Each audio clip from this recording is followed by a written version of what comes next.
আসসালামু আলাইকুম এভরিওয়ান, কেমন আছেন সবাই? আশা করি খুব ভালো আছেন। তো এই আমাদের যে এই হাঁসের গোটা এই গতকালকে একটা ভিডিও দেওয়া হয়েছিল।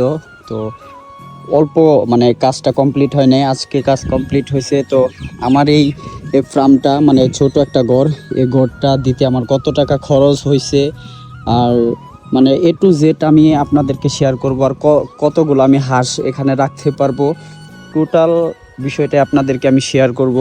তো এখানে যেভাবে ঘরটা তৈরি করা হয়েছে, নিচে হয়েছে কাঠ দিয়ে পাটাতন করা হয়েছে। এই যে এটা হচ্ছে ঘরের ভিতরে স্পেস, এতটুকু স্পেস আর কি। তো এখানে 60 থেকে 70টা হাঁস পালন করা যাবে। আর এটা যে RFL এর বেড়া আর কি করা হয়েছে।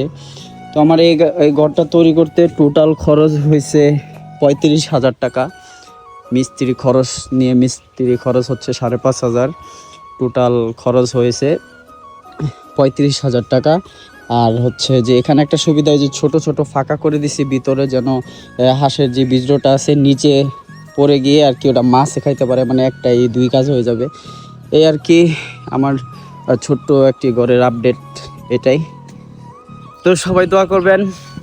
আজকে এই পর্যন্তই। আল্লাহ হাফেজ।